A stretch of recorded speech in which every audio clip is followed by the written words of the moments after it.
What up guys, Stephen Johnson Stocks. Hope everyone had a great St. Patrick's Day and a St. Patrick's weekend. Mine was not such a green one, but I hope yours was. But since it's St. Patrick's Day weekend, I'll tell you a little story.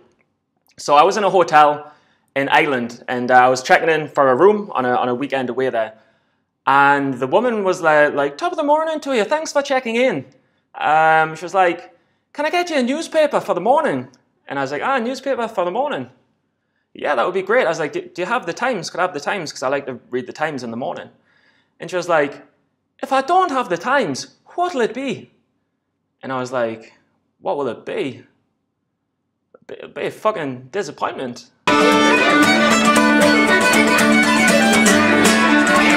Okay, so I was on a green month until Thursday. And then Thursday and Friday were a bit of a train wreck, ended up down like 150 bucks. And I was just like, I'm not green on the month anymore. Sarah's dead. And how am I going to tell this to my subscribers? And I was lying in bed this morning and I was thinking, Stephen, look at the bigger picture. Stephen, it's really not that bad. And this isn't me lying in bed naked with another man called Stephen. This is me talking to me in my head. And it's really not that big a deal. But I just want to jump into some tweets and then we'll go into the stats. So Lloyd, very cool guy. He has his own channel on options. He's a bit of an anti-penny stock person, but I will prove him wrong that you can make money in this market. But he's a very cool guy and I enjoy watching his videos. And he's just writing, your dedication is stepping up. You'll become a recluse, but you will be profitable. Thanks for that support, Lloyd. Rich, the clock comes down, bro. You're fucking awesome. Rich, you're fucking awesome for supporting us. Gaming Trader is another YouTuber. He kind of intersperses gaming with trading, and the stuff that he does is quite high end. So I'd recommend that you want to jump across if that's your thing. And he's saying, yeah, the clock comes down. And Newbie Trader is my favorite comment of this month. I love the fact that he was saying, Stephen, I went through the same thing. I even managed to blow up 5,000 in one day. He says, you're definitely in good hands with Tim. I wouldn't be where I am without Tim. And he's saying that, a few years later, he's making a full-time income from trading. And obviously, look, he blew up $5,000. It took some time. And that's the kind of lesson. And I also want to say, guys, when I posted a tweet and I got some great feedback when I was like, look, guys, I lost 150 bucks. Some really positive comments. So thanks for that. And if you guys want to follow us on Snapchat, Instagram, handles are there. The progress that I've made has been through Tim. So if you want to learn with Tim, sign up on the affiliate link down there. But I just want to say that, like, to everyone else on the sentiment of that message from Newbie Trader, you can be profitable, but it takes 9 months, 10 months, 12 months. And if anyone tells you that it doesn't, they're fucking wrong or lying. Say to them, how long did you take to get profitable then? Did you do it in 6 months? I don't think so. I don't think anyone does, unless they're like, dad was a trader and they grew up with them. But once you learn it and once you crack it, and I've got no doubt I'll be there in the next few months, this is a skill for the next 20 years. 20 years I'm going to be taking money from the market, and it only took us potentially less than 1 year to get profitable. It's fucking amazing. So I'll leave you on that note. Check out the data on the stats on the Excel, and then you'll go into the trades. I'll see you later. Guys, an absolute just insane month. I was battling. I was green on the month up until Thursday, and then I was battling for green.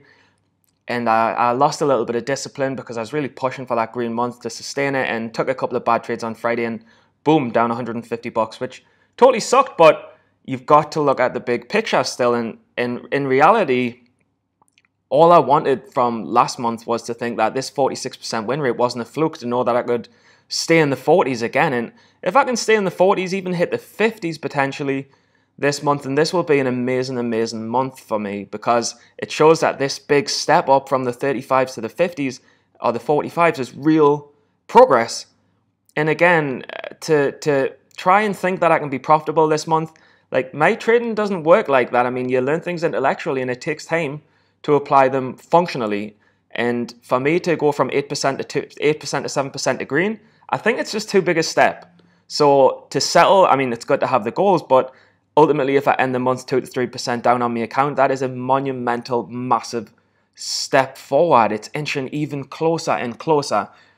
And this is how it works. And like, I'm not going to be mad at myself for losing a bit of discipline, because I believe it goes back to the child in the fire analogy, where child puts his hand in the fire, gets burned. puts his hand in the fire again, gets burned. Eventually, the child doesn't put his fucking hand in the fire. And it's the same with trading. You lose a bit of discipline. You don't trade the A-grade setups, you get burnt. And then you do it again and you get burnt. And then eventually you do it less and less.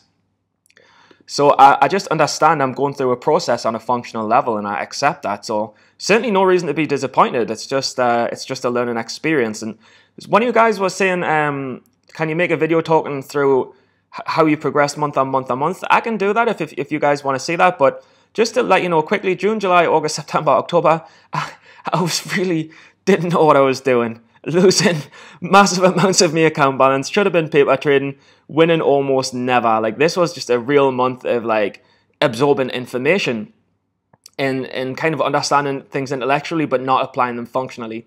And then in October, November, I think after watching Trader Checklist, I started to understand how to look at bigger picture setups. And then in November and December, I really started to understand the relation between volume and float and how it can affect stocks, and how volume in relation to like a lower float is important. And then it was really in January that I started really finding setups. I joined the challenge, I think, in November or October. And I was watching all the webinars, and that gives a real feel for how the professional traders traded. But it was like more December, January, I started really identifying setups that worked. In the intraday entry points for us. In February, it's just been refining. March has been refining. For me now, it's just more discipline, sticking to the right setups that work, and getting a bit more market experience. But I mean, for sure, I'm on a brilliant track now. I mean, if I can just make this next push next month into the 50%, and have a flat month, a slightly green month, if I can end this 2% down, the next logical step is a green. So April, for sure, can be a green month. Even March can be, but I think it's asking a bit too much. Okay, dokie. Well, I can really explain this one quite quickly. Breakout volume, what I always look for, 20 million shares. It normally trades 250,000 or 2.5 million. Regardless, doesn't matter. It's breakout volume. On the daily chart, I generally look at 5-minute first now as a rule. It helps us spot patterns. And we can see, yeah, it made a move this morning. That was the only thing that really mattered to us. And the other thing that mattered was it was making this U-shaped pattern. And when I saw it build, turn around, I saw the wicks getting a bit thinner, like it was about to make a move. Then I saw the green volume come in. I was like, okay, this is about to make a move. And then this is when I switch over to the 1-minute chart. And it's above all of its moving averages as well. And it pushes, and I think, great, I want to get in. Hope to God it gives us a pullback so I can. Thank God, Hamdulillah is the saying in Dubai in Arabic. Hamdulillah is if God will, or no, that's something else, I forgot. Anyway, Hamdulillah is something else. What's it? Hamdulillah, I can't remember, but it doesn't matter. Yeah, so I got in 158 on the pullback. I watched it run to the 69-ish, and I was like, oh, it's struggling. So I sold some at 65. I was like, I'll give the other half a chance because I'm notorious. I'm more notorious than Notorious McGregor of the UFC for selling early, and then dipped, came back up to the 70s, and I was like, this is not going to go any further. I sold at 71, so I had an average of about in for 59, in for 159, out for 171. Average probably selling about 68. And then it came down again to the 67s before coming up to the 80s and failing. So maybe I sold a little bit too early, but I would say that it was really struggling at every level of the ask. Yeah, mate, how's it going? What are you doing like? That's what Jodies sound like, Newcastle, where I'm from. But this is PLX, a stock that is seriously downtrending, which is a terrible stock to look at unless you're looking for a specific thing. And this is when you get into kind of the nitty-gritty of stocks. And I just noticed by chance that this stock panicked. So from the 50s down to the 30s, then it panicked here from the 30s down to the 10s. And then I thought, when I saw it panic here and panic here, I thought I'll just watch it in the open just in case it panics again. And maybe it'll panic to the previous day high, which is exactly where it panicked to. I mean, you can't make this shit up, can you? It's obvious, but it takes time to get it. So I was watching it, and then it was obviously it opened, panics, panics, panics. And I was like, the more this panics, the better in reality. And when I went down from the 30s to the 15s, I was like, oh, I mean, it's about 10, 15% panic. I bought the first green candle, but on a dip. I got in at 115, so I got in right here, 2 cents off the lows. And I sold it into strength. It went a little bit higher, and as you can see, I would have been safe to hold it the rest of the day. It actually pushed and pushed, but I was selling it into here because I'm still getting better at dip buying. Okay, so this was the start of a very bad day with CLBS. The bell went, and I was thinking, oh, I'm good at dip buying these days because PLX, you can see it like dipped, ran, dipped, come back, and I nailed this one. But what I didn't realize is that, and then even here, it's like dipped and come back. What I didn't realize is that with CLBS, with PLX, I was like dip buying off support from the previous day low. And CLBS has no support at all. It's up in the sky right now, or it was when I was trying to buy it. So it had gapped from the 5s to the 7s or the 8s with no support. So I'm just trying to catch a falling knife. And that was the error. But I thought that, look, it's gone from the 7s all the way down to the 680s, like from the 780s to the 680s. I was like, it's dipped $1 a share. I was like, but it can't dip anymore. And this is something that you should never think, because I bought in on the first green candle, watched it go up a little bit, and I should have thought, like, when I was struggling a little bit, I was like, give it a bit more time because I sell early all the time. And then it just slammed down to the 650s, and I was immediately went from the 690s down to the 650s. I mean, immediately like took a big loss.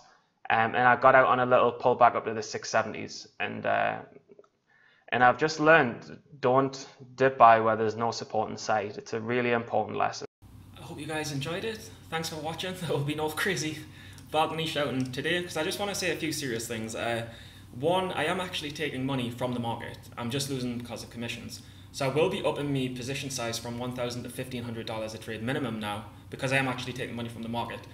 And the second thing is I'll only be trading better quality setups, because the times that I've actually lost are when I've just done stupid stuff or I've done impulse things. It's not because the setups that I do fail. And I'll also be tracking some setups as well. But I just want to say a personal note, thank you so much, guys, for all of the support. I mean, we blew through 100,000 views the other day, and then quickly went past up to 106,000 within a week. So it's really, really catching on. It's really growing. And I'm just coming through to 2,000 subscribers, and I can only see it getting bigger and bigger. So I just, as a thank you, comment below, suggest something, a video that you'd like me to do, something you'd like to learn about, is something like you'd like to know. Can be absolutely anything, trading related, not trading related, any ideas for videos, and I'll do that extra video for you guys. So peace out, I'll see you later, and thank you so much.